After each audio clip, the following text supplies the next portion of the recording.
What's up, guys? It's Mr. Fit to Flourish, and today we're going to do our daily recap of the SPY and other trades that I took today. Today is June 7th, 2024, and it is a Friday. Let's get right into it. And let's take a look at exactly what we were looking at on the SPY. So this was a previous demand zone that I marked here on SPY.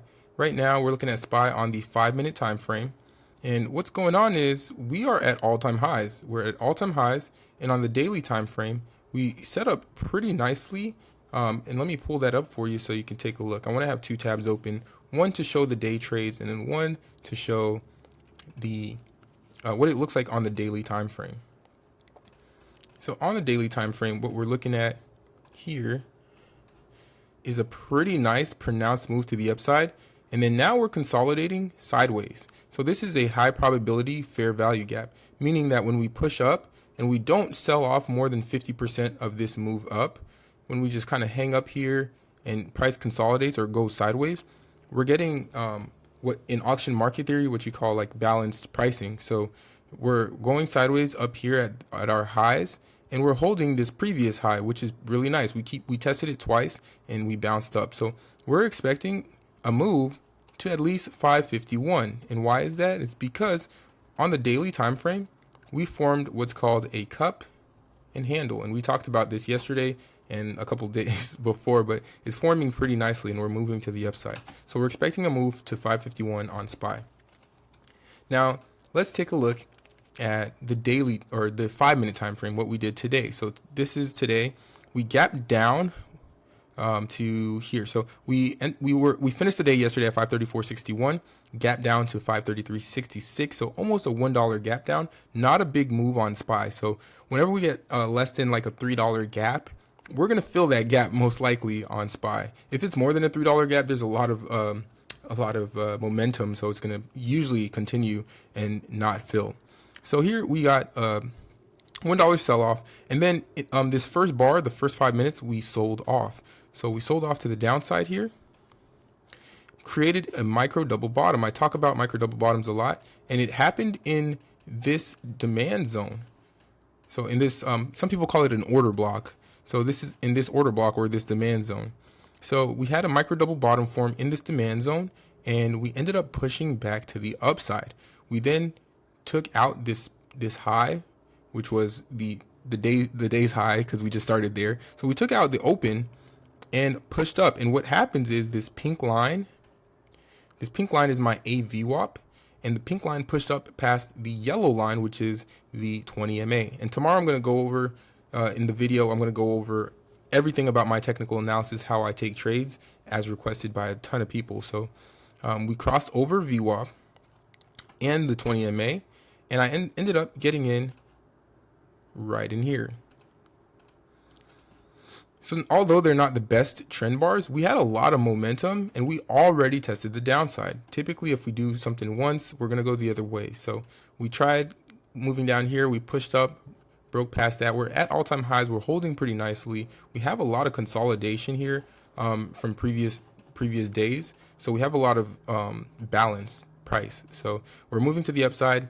We pushed all the way up, and I ended up getting out here at my call, at the call zone, the call ATR.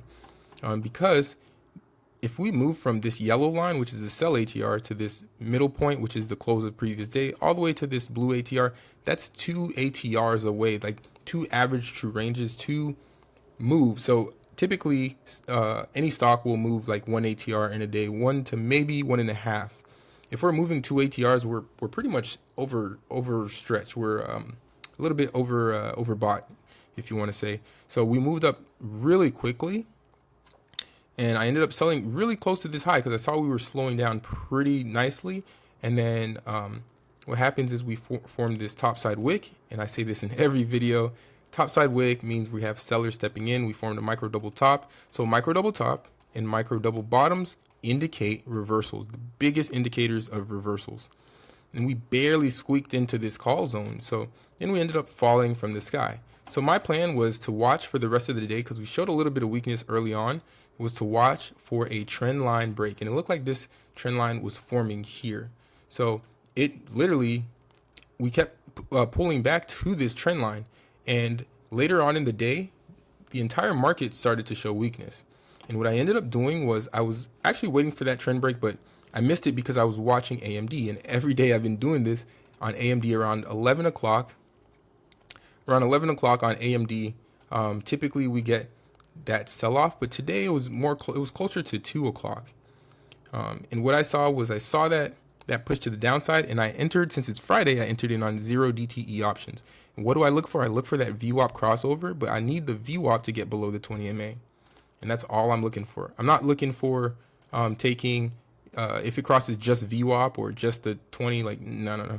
I need to see that volume is lower than the past 20 bar movement, the past 20 bar average, because that shows you a lot of the time a ton of weakness, and then if it goes to the upside, a lot of strength. So this was to the downside, and we had a very pronounced move to the downside and made a ton of money there. So we had two good plays on the day. So we had the SPY play, we had the SPY move to the upside, so crossover, VWAP crossover, move to the upside, and then we had the AMD VWAP crossover, trendline break, pronounced move to the downside. Then I went back in for SPY because I wasn't done yet, not done yet. So I went back in on SPY, and what we saw that SPY ended up doing a Fibonacci retracement here. So SPY did a Fib retracement. So I didn't take this SPY puts here because I was taking AMD puts at the same time. But then I was like, okay, let me go back to SPY because I want to get back in on SPY. So SPY did a Fib bounce in the golden pocket here, consolidated sideways, and this was more of sort of a bearish wedge. Okay, we get that move to the upside, and once I saw this weakness here, once I saw its break here, I was like, you know what, the MAs VWAP is still below the 20 MA, which is a sign of weakness. So I wanted to get in. So I got in right here on 0 DTE, very risky options. They expire same day. So got in, but I was good. I was like, you know what? If we hit this high here, I'm out. That is my stop loss. If we hit this high, I'm out, because I got in right in here, and that's a pretty good risk to reward ratio if we want to look at the risk to reward. Here, my target was to this low of day here. Actually, it was to the bottom order block right there, this bottom order block. So it was a 4.81 risk to reward ratio, and I ended up eating on that play. It was really good. So got in here, got a ton of contracts for, I believe, 26 cents, and they ended up printing all the way to 63 cents. So from 26, 27 cents all the way to 63, which is $27 to $63 in terms of contracts. So that was the final play for the day. So 2 plays on SPY, 1 call, 1 put, and then on AMD we just got puts like we've been doing every day, making a ton of money doing that. So that is all I have for the recap for today. If you guys have any questions, feel free to drop them in the comments. Thanks for tuning in. It's the Fit to Flourish podcast. It's your boy, Mr. Fit to Flourish, and I'm out. Good morning, welcome to the Fit to Flourish podcast. Let's talk wellness, finance, and